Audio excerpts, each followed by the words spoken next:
They say you can't teach an old dog new tricks, but an old dog can learn new tricks, I guess. All of my years of reloading, shooting, I had a bunch of shotgun shot shell cases here from working on the scope. I got Winchester Federal, Winchester Defender. I always figured, because you see a lot of corrosion on some of these darker cases, so I always figured those was steel. But the brass ones, I never knew this. They actually must be a plated steel. If any of you have any other information, let me know. I always cut these off and keep them separate, because when I get a bunch of used brass,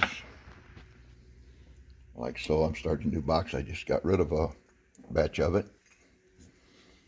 Now I'm cleaning these all up. I'm cleaning these all up. I always put them in a container. And once every couple years, I'll take it to a recycling place and get a little bit of money out of it. Same way with primers. Of course, these are bimetal, so I forgot to take these back in Labor Day weekend when I went downstate to the recycling place. I forgot to take these, so we will take these next trip. But I always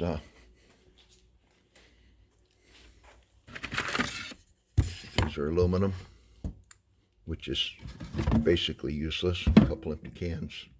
You got to have a crap load in order to make any money on aluminum. Excuse me for moving the camera here.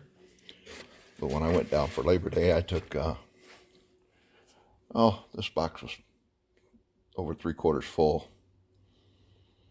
And I got $1.35 a pound for that.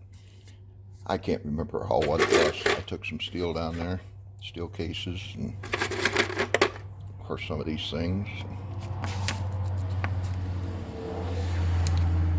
And got rid of them, make a little bit of room around here. But yeah, I guess an old dog can learn something. I didn't know that these was all steel. I just thought they was brass, but evidently they're steel and coated. I know you get a little bit of magnetic from the ring around the primer there, unless that's where most of the magnetic feel's coming from. But anyway, we're using them as steel, because I don't know if that's enough to magnetize the whole thing or not. Any of you have any information on this, let me know. It'd be interesting to know if I'm onto something or whatever. All right, thanks for watching. God bless American Armed Forces, past and present.